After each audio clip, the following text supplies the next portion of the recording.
2 Corinthians 11, verse 20. For you put up with it if someone enslaves you or devours you or gets the better of you or puts on airs or slaps you in the face. So Paul is talking to the Corinthian Christians about how they're putting up with the bad behavior from the false teachers that they are following, the super apostles, as Paul names them. These super apostles, these false teachers, they're deceiving the Corinthian Christians. And then the Corinthian Christians, not only that, but they are putting up with their bad behavior. Because these false teachers, they were not treating the Corinthian Christians good.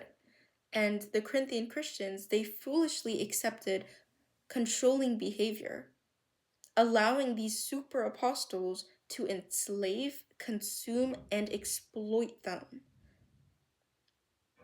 And then Paul also says, to my shame, I say that we were too weak. So he's basically being sarcastic. He's saying, I'm sorry, I guess I was too weak for not treating you like property. I guess I was too weak for not treating you like garbage. Because those false apostles, those false teachers, they were treating the Corinthian Christians like garbage. They were exploiting them. They were deceiving them. And they were just not treating them like a normal community. They were treating them very badly. But instead of accepting Paul's gentleness, they instead put up with that bad behavior. They were attracted to power instead of grace and humility. And that is the sad reality of the world today. People are more attracted to power and more attracted to what the world normalizes than grace and humility.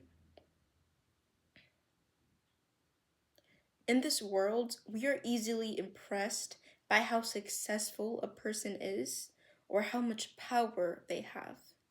The most profound reality this verse reveals is that humanity often rejects the very things that actually save it. The Corinthians rejected Paul, the man who actually loved them and worked for free to serve them, in favor of men who treated them like garbage, like property. It reveals our tendency to value the show over the soul. So in this world, we all value a good time rather than what can actually save us. But what we don't realize is that freedom we claim to be freedom is not freedom. And once we try to stop doing the things that the world normalizes, like drinking, cussing, going to parties, things like that, watching bad shows, just sin in general, when we stop doing things like that, we're gonna realize that we were actually in bondage. We were actually in bondage because Satan is only deceiving us.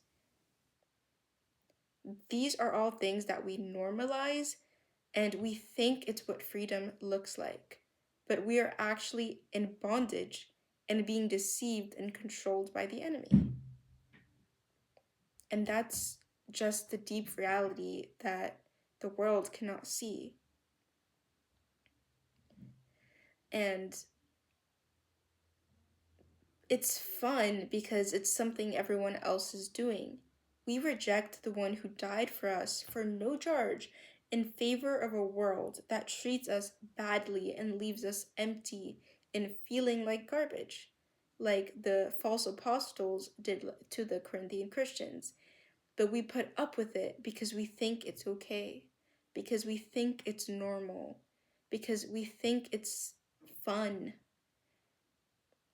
And in doing so, we reject the one who gave it all to die for us, to save us, to give us a better life. with Jesus, you have true freedom, because true freedom is only found in Jesus. True freedom is never going to be found in this world, no matter how much you may think that it is.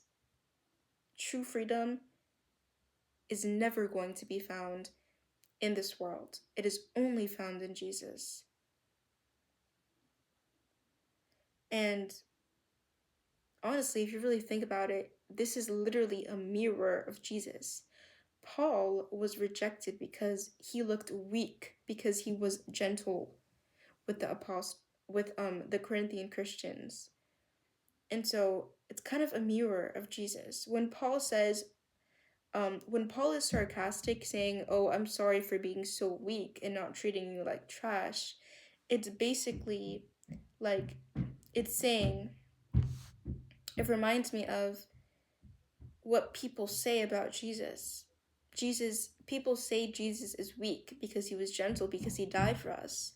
And in my mind, they're basically saying, oh, Jesus is so weak because he died for us, because he loved us so much. He's so weak because he didn't treat us like we were garbage, like the world does. And so the world can never make you feel less empty. And in the world, you will never find true freedom. But that is the deep reality, the sad reality of the world. That they would rather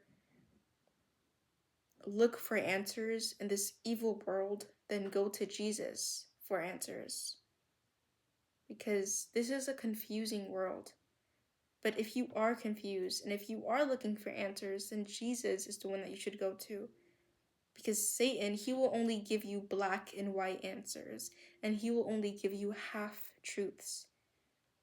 Because that is how he deceives us. He doesn't tell us the truth, and maybe he only tells us a part of it so it can be more believable.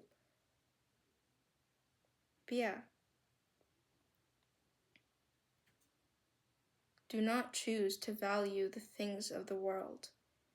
And in this confusing world, run to Jesus instead of all of the things the world normalizes. And yeah, I really do hope that you learned something from this video and that maybe it spoke to you. God bless you, and God loves you very, very much.